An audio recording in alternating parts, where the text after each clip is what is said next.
Hello everyone, हामी चाहिँ अहिले जर्नल इन्ट्रिज गर्न गइरहेका छौँ र अब जर्नल इन्ट्रिजमा हामीले योभन्दा अघिल्लो क्लासमा चाहिँ एउटा क्वेसन्स गरेर हेरेका थियौँ होइन, जर्नल इन्ट्रिजमा कसरी ट्रान्जेक्सनहरू रेकर्ड गरिन्छ भनेर। अब हामी यो क्लासमा चाहिँ जर्नल इन्ट्रिज बनाउँछौँ पहिला, र त्यो जर्नल इन्ट्रिजबाट चाहिँ लेजरमा अकाउन्टहरूलाई कसरी पोस्ट गर्ने, त्यो पोस्टिङको कुराहरूको अप्रोच पनि हामी आज बुझ्छौँ। ल, अब जर्नल लेजर बनाउनुको लागि हामीलाई जर्नल चाहिन्छ भनेर बारम्बार भनेको हुनाले हामी पहिला सुरु चाहिँ जर्नल बनाउँछौँ र हामीले त्यो जर्नलमा भएको एकाउन्टहरूलाई लेजर अकाउन्टमा चाहिँ पोस्ट गर्छौँ। जस्तै अब फर्स्ट ट्रान्जेक्सनमा के भनेको छ यहाँ भन्दा, Hari invested ₹2 lakh for business by cheque होइन।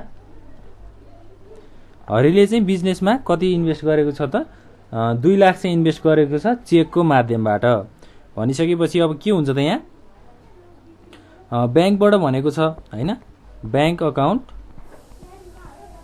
डेबिट हुन्छ टु के हुने भयो त, क्यापिटल हुने भयो नि। हरिले अब ब्याङ्कबाट पैसा तिरेको थियो चेकबाट भनेपछि bank account debit to capital account being business started होइन। बिजनेस सुरुवात भयो, कति लाख त, 2 लाख। 2 लाख डेबिटमा हुन्छ र त्यसै गरी 2 लाख चाहिँ क्रेडिटमा हुन्छ। यो हाम्रो फर्स्ट ट्रान्जेक्सन्स भयो है। अब सेकेन्ड ट्रान्जेक्सनमा के भनेको छ हेर्दै जाउँ। Purchase office furniture for cash ₹25,000 and paid by cheque भनेको फर्निचर चाहिँ अफिसको लागि फर्निचर किनियो 25,000 को र के गरियो त, पेड बाई चेक भनेको ब्याङ्कबाट चाहिँ पे गरियो भनिसकेपछि अब यहाँ के हुन्छ त, अफिस फर्निचरलाई चाहिँ डेबिटमा राखिन्छ किनभने यो नोमिनल अकाउन्टमा पर्छ। नोमिनल अकाउन्टको रुल अनुसार हामीले के गर्छौँ त, एसेट्सहरूलाई जहिले पनि डेबिटमा इन्क्लुड गर्छौँ। Furniture account debit to bank account. Bank किन भनियो त, चेकको माध्यमबाट तिरेको भएर ब्याङ्क भनियो। Being furniture purchased from purchased and paid through check. Purchased and paid through check. कति अमाउन्ट छ त, 25,000 छ। 25,000लाई डेबिटमा राख्नु पर्यो, 25,000लाई चाहिँ क्रेडिटमा राख्नु पर्यो। त्यसै गरी थर्ड ट्रान्जेक्सन हेरौँ। थर्ड ट्रान्जेक्सनमा के भनेको छ, purchase computer ₹30,000 and paid through cheque भनेको कम्प्युटर पर्चेज भयो। अब कम्प्युटर भनेको मेसिनरी हो, मेसिनरी भनेको एसेट्स हो होइन। कम्प्युटर अकाउन्टलाई डेबिटमा राखौँ, डेबिट टु केबाट पे भएको छ, चेकबाट भनिसकेपछि टु ब्याङ्क अकाउन्ट हुन्छ। Being computer purchased and paid through check। ल, यसरी चाहिँ हामीले ट्रान्जेक्सन्सहरूलाई रेकर्ड गर्न सक्छौँ। र अब कम्प्युटर कति हजारमा किनेर ल्याएको छ त, 30,000मा है। माथि हामीले हेर्न सक्छौँ 30,000मा 30,000 डेबिट 30,000 क्रेडिट। ल, अब थर्ड ट्रान्जेक्सन भइसकेपछि हामी फोर्थ ट्रान्जेक्सनमा हेरौँ। फोर्थमा के भनेको छ त, क्यास विथड्र फ्रम ब्याङ्क ₹40,000 है। ब्याङ्कबाट चाहिँ क्यास झिकिएको छ भनेर भन्यो। अब ब्याङ्कबाट पैसा निकाल्नु भनेको क्यास आउनु हो होइन। Cash account debit to bank account being cash withdraw from bank. ब्याङ्कबाट पैसा निकालियो कति हजार त, 40,000।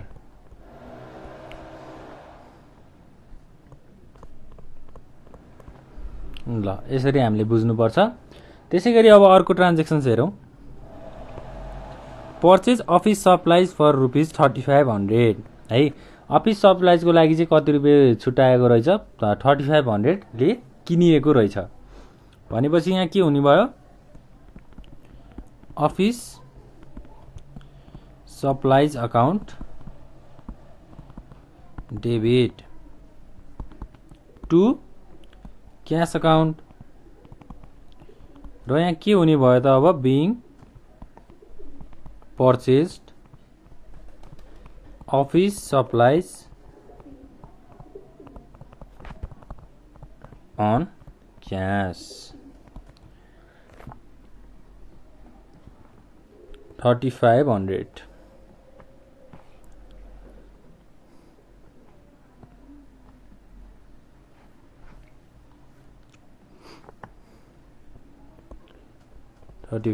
भयो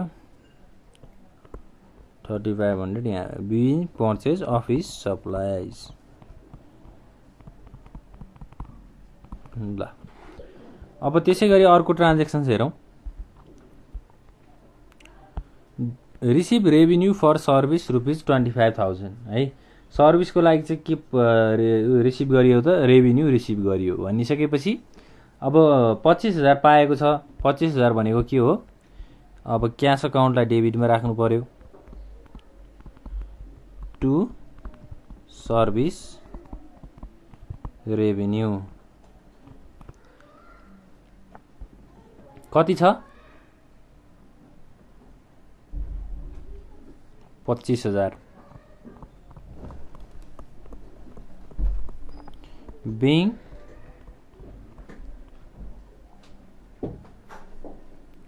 क्यास अथवा being service revenue received.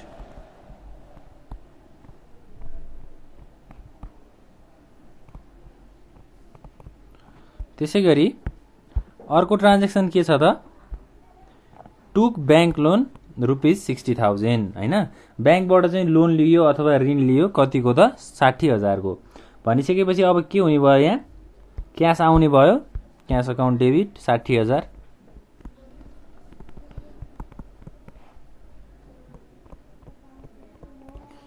To bank loan account है। ब्याङ्क लोन अकाउन्ट क्रेडिट हुने भयो बिङ टुक ब्याङ्क लोन। हाम्रो क्रेडिट साइडमा पनि 60,000 हुने भयो। अब ब्याङ्क लोन किन गरियो त भन्दा ब्याङ्कबाट लोन लिएको भएर हामीले ब्याङ्क लोन अकाउन्टलाई चाहिँ क्रेडिटमा लेखियो र क्यास अकाउन्ट अब क्यास आएको अथवा पैसा आएको भएर हामीले क्यास अकाउन्टलाई डेबिटमा लेखिन्छ। त्यसै गरी अर्को ट्रान्जेक्सन्स हेरौँ। Purchase delivery van for cash rupees 75,000 है। 75,000मा चाहिँ एउटा डेलिभरी भ्यानलाई किनिएको रहेछ अथवा खरिद गरिएको रहेछ भनिसकेपछि अब यहाँ के हुन्छ डेलिभरी भ्यान भनेको त अब मेसिनरीकै रूपमा गनिन्छ यसलाई हैन। एसेट्स नै हो। एसेट्सलाई हामीले डेबिटमा लेख्छौँ delivery van account debit to cash account हैन being purchased delivery van on cash 75,000। ल त्यसै गरी अब अर्को हेरौँ। Bill customers for services rupees 45,000 है। कस्टमरलाई चाहिँ अब बिल कतिको गरिएको छ त 45,000 को गरिएको छ तर क्यास आएको छ छैन है। बिल मात्रै उसलाई पेश गरिएको छ भन्यो भने अब पाउनु पर्ने पैसा भयो। पाउनु पर्ने पैसालाई हामीले के भनेका थियौँ त एकाउन्ट्स रिसिभेबल भनेर भनेका थियौँ। Accounts receivable account debit to service revenue account. अब यहाँ न्यारेसनमा के लेख्नु पर्यो त being billed customers for providing service. कति हजार त 45,000 डेबिट 45,000 क्रेडिट। ल यसरी चाहिँ हामीले जर्नल इन्ट्रिजहरूलाई चाहिँ जर्नल इन्ट्रिजको ट्रान्जेक्सन्सहरूलाई जर्नलाइज गर्छौँ जर्नल बुकमा होइन। अब यही कुराहरूलाई चाहिँ हामीले के गर्नु पर्यो त, लेजर अकाउन्टमा पोस्ट गर्नु पर्यो है। यो ट्रान्जेक्सन्सहरूलाई हामीले यसलाई छुट्टा छुट्टै अकाउन्टहरू सेपरेट अकाउन्ट बनाएर लेजर अकाउन्टमा पोस्ट गर्नुपर्छ। अब लेजर अकाउन्टमा पोस्ट गर्नुको लागि पहिला सुरु हामीले एकाउन्टहरूलाई आइडेन्टिफाई गर्नु पर्यो। जस्तै यहाँ सुरुमा ब्याङ्क अकाउन्ट भनेको छ जर्नलमा होइन, त्यसै गरी क्यापिटल अकाउन्ट भनेको छ, फर्निचर अकाउन्ट भनेको छ होइन। त्यसै गरी अरू के छ त हाम्रो कम्प्युटर अकाउन्ट छ होइन, क्यास अकाउन्ट त भइ नै हाल्यो। अरू के छ अफिस सप्लाइज अकाउन्ट छ, त्यसै गरी ब्याङ्क लोन अकाउन्ट छ होइन, सर्भिस रेभिन्यू अकाउन्ट छ।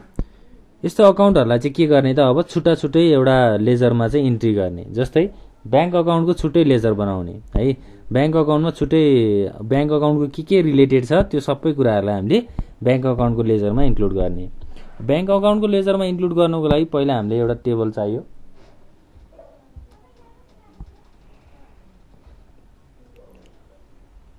यो हाम्रो लेजरको फर्मेट भयो होइन। त्यसै गरी डेट,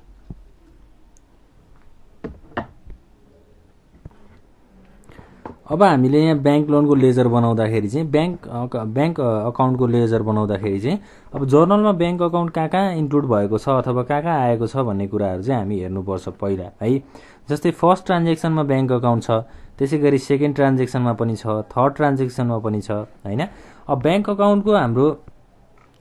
अकाउन्टको लेजर बनाउँदाखेरि जर्नलमा चाहिँ हामीले ब्याङ्क अकाउन्ट कुन साइडमा छ भनेर हेर्नुपर्छ। जस्तै फर्स्ट ट्रान्जेक्सनमा ब्याङ्क अकाउन्ट डेबिटमा छ भने हामीले त्यसको करेस्पोन्डिङ अकाउन्टलाई चाहिँ ब्याङ्क अकाउन्टको लेजरको डेबिट साइडमा लगेर पोस्ट गर्नुपर्छ।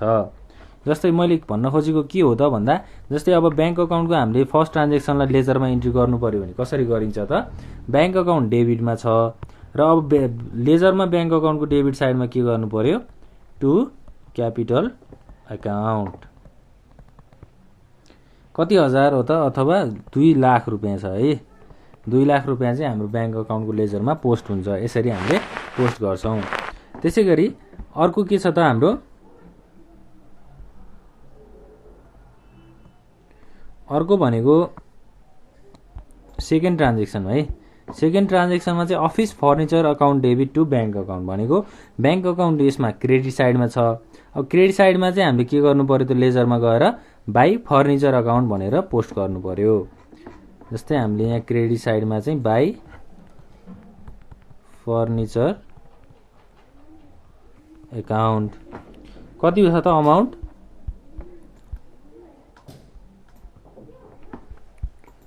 फर्निचर अकाउन्टमा 25,000 है। 25,000 चाहिँ हामीले यतापट्टि लगेर पोस्ट गर्नु पर्यो। त्यसै गरी अर्को के छ, अब थर्ड ट्रान्जेक्सनमा हेरौँ, computer account debit to bank account भनेर भन्यो है। यसमा ब्याङ्क अकाउन्ट क्रेडिट साइडमा छ भनेपछि हामीले कम्प्युटर अकाउन्टलाई बाई कम्प्युटर अकाउन्ट क्रेडिट साइडमा पोस्ट गर्नु पर्यो। कति छ त 30,000। ल त्यसै गरी अरू कहाँ छ हाम्रो ब्याङ्क अकाउन्ट त्यो हेरौँ। जस्तै फोर्थमा जाउँ, अब cash account debit to bank account भन्छ है। ब्याङ्क अकाउन्ट क्रेडिट साइडमा भइसकेपछि हामीले के गर्नु पर्यो, बाई क्यास अकाउन्ट भनेर क्रेडिट साइडमा पोस्ट गर्नु पर्यो र अमाउन्ट कति छ त 40,000। त्यसै गरी अब अर्को के छ यहाँ है, अफिस सप्लाइज र क्यास छ, यहाँ ब्याङ्कको कुराहरू छैन। त्यसै गरी यहाँ पनि ब्याङ्कको कुराहरू छैन है। त्यसै गरी अब यहाँ ब्याङ्क लोन भनेको छ, ब्याङ्क र ब्याङ्क लोन भनेको छुट्टा छुट्टै अकाउन्टहरू हो, त्यसलाई हामीले ब्याङ्क अकाउन्टमा लेजरमा इन्क्लुड गर्नु पर्दैन। र डेलिभरी भ्यानको कुराहरू र हाम्रो लास्ट ट्रान्जेक्सनमा ब्याङ्क अकाउन्टको कुराहरू छैन भनिसकेपछि अब के गर्नु पर्यो त, यहाँ हामीले लेजरमा चाहिँ अब इन्क्लुड गराउनु पर्यो है। जस्तै 2 लाख चाहिँ हाम्रो डेबिट साइडमा छ र हाम्रो कति छ त क्रेडिट साइडमा 30,000 प्लस 40,000 भनेको 70,000, 70 प्लस 25 भनेको कति हुन्छ त 95,000 है। 95,000 चाहिँ क्रेडिट साइडमा छ भनेपछि कहाँ पुगेन, अब क्रेडिट साइडमा पुगेन। यहाँ 90,000 छ र यता 2 लाख छ भनिसकेपछि 1,10,000 चाहिँ पुगेन। 1,10,000 नपुगिसकेपछि हामीले बाई ब्यालेन्स सिडी 1,10,000 अब यसलाई टोटल गर्दाखेरि के हुन्छ त यहाँ 2 लाख भयो। त्यसै गरी यता पनि 2 लाख। यसरी चाहिँ हामीले ब्यालेन्स गराउनु पर्छ।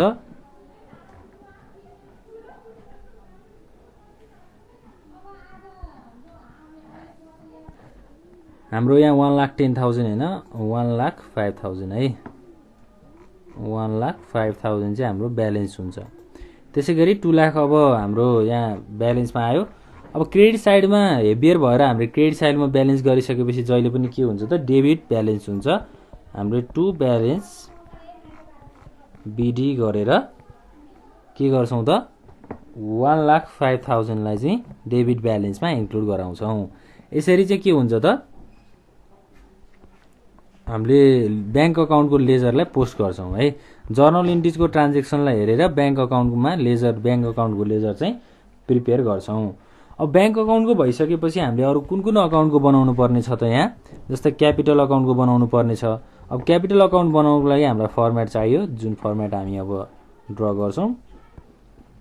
ल अब हामीले क्यापिटल अकाउन्टको लेजर बनाउनु पर्यो हैन। अब हामीले जर्नलमा हेर्नु पर्यो क्यापिटल अकाउन्ट कहाँमा छ है। क्यापिटल अकाउन्ट चाहिँ सुरुमा फर्स्टमा छ किनभने फर्स्टमा बिजनेसमा इन्भेस्ट गरिएको थियो। क्यापिटल अकाउन्ट एउटा मात्रै भएको हुनाले क्यापिटल अकाउन्ट क्रेडिट साइडमा छ भनिसकेपछि हामीले लेजरमा क्रेडिट साइडमा चाहिँ के भनेर पोस्ट गर्नु पर्यो त अब बाइ बैंक अकाउन्ट भनेर पोस्ट गर्नु पर्यो। क्यापिटल अकाउन्टको क्रेडिट साइडमा बाइ बैंक अकाउन्ट कति इन्भेस्ट गरेको थियो त बैंकबाट 2 लाख है।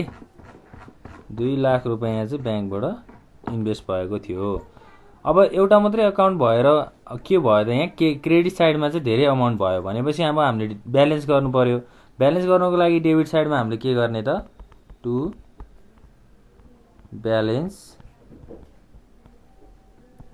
सिडी 2 लाख र टोटल